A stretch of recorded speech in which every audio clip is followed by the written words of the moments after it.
Assalamualaikum dan salam Sarawakku sayang. Buletin Ukas edisi tengah hari 18 Februari 2021 bersama saya, Dia Amira Anorigos. Berita tengah hari dimulakan dengan Kerajaan Sarawak memerlukan dana dalam menyokong kerja-kerja pemetaan dalam rancangan Malaysia ke-12.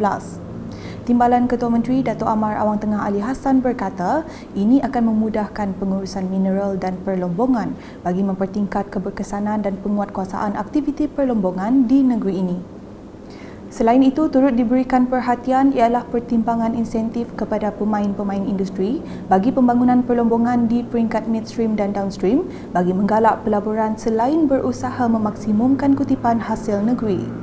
Beliau berkata demikian semasa mewakili Ketua Menteri Datuk Patinggi Dr. Abang Abdul Rahman Zohari Tun Datuk Abang Openg dalam mesyuarat Majlis Mineral Negara pertama yang diadakan secara dalam talian di Wisma Sumber Alam pada Rabu.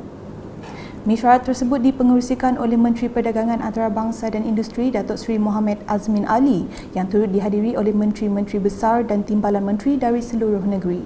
Dalam mesyuarat itu juga, Datuk Amar Awang Tengah turut menekankan pentingnya Sarawak yang memiliki polisi dan prosedur tersendiri melalui Perundangan Minerals Ordinance 2004 dan Minerals Regulation 2012 bagi mengawal keberkesanan dan penguatkuasaan aktiviti perlombongan selain memperkasakan arahan peraturan kerja APK yang komprehensif bagi menangani perkara berkenaan dengan penjualan bahan batuan dan mineral keluar dari Sarawak.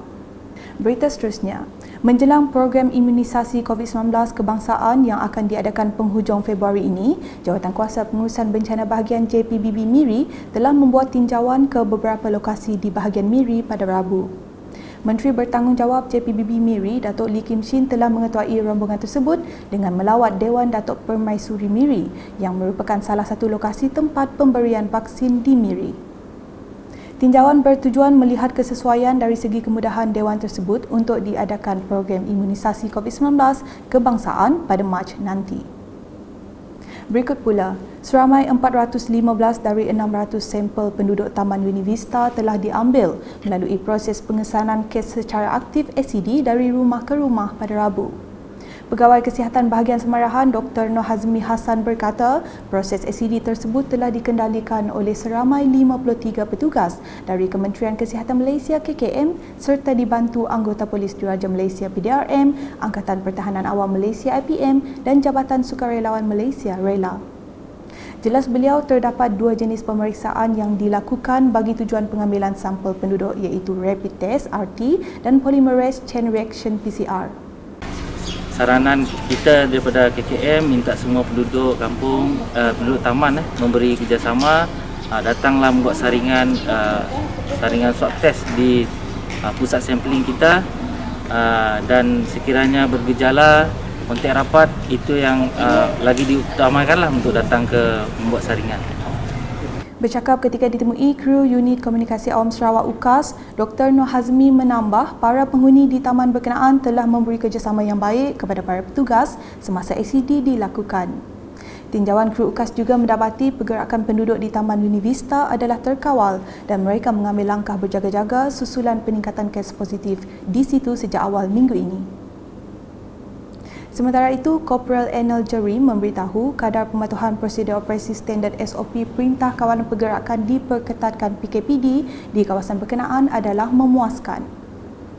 Operasi ini dimulakan pada jam 00.01 17 hari bulan 2 2021 sehingga 02.03.2021. Jadi kekuatan anggota yang ada setakat ini sebab ada 4 poin, seramai lebih kurang dalam 48 orang anggota polis termasuk rela dan ATM yang berkawal di setiap poin lah. Jadi kadar pematuhan setakat ini memang sangat memuaskan kerana penduduk faham akan SOP yang telah diberikan. Selanjutnya mengenai tinjauan Setiausaha Kerajaan Negeri Sarawak Datuk Amar Jaul Samion ke atas projek penambahbaikan fasiliti di Wisma Bapa Malaysia Kuching pada Rabu. Projek tersebut kini sedang dalam pembinaan dan dijangka dapat disiapkan pada Mac 2021. Bangunan baharu itu akan menempatkan beberapa blok termasuk kemudahan parkir berbumbung, tempat pemeriksaan keselamatan, ruang rehat pemandu, kantin dan surau. Datuk Amar Jaul kemudian turut diberi penerangan ringkas mengenai perkembangan projek selain isu berkaitan. Beralih ke Dun Murum dengan Ahli Dewan Undangan Negeri Adun Murum, Kennedy Cupai turun padang pada Selasa untuk memantau dan melawat tapak pelaksanaan projek program transformasi luar bandar RTP 2021 di kawasan Tubau. Selain itu, Kennedy turut melawat beberapa lokasi rumah panjang untuk kerja-kerja anggaran projek RTP 2021 bagi kawasan Tubau. Beliau dalam pada itu amat berharap semua projek-projek yang dirancang mampu dilaksanakan demi kemudahan dan keselesaan penduduk di kawasan Murum khasnya. Senarai projek RTP 2021 di Tubau seperti yang tertera.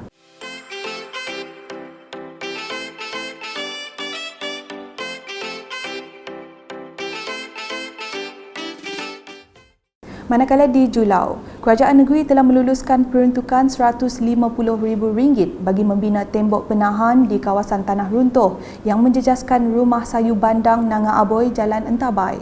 Projek yang dilaksanakan menerusi projek RTP 2020 itu telah bermula pada Januari 2021 dan dijangka siap Mei 2021. Adun Meluan Roland Duat Jubin telah meninjau sendiri perkembangan projek selain meninjau keadaan tanah runtuh yang memberi ancaman kepada penduduk rumah panjang 13 pintu tersebut.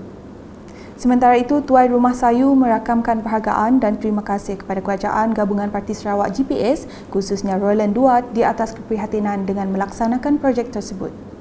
Ujarnya ini membuktikan kerajaan mengutamakan kebajikan rakyat tanpa melihat latar belakang terutamanya di luar bandar.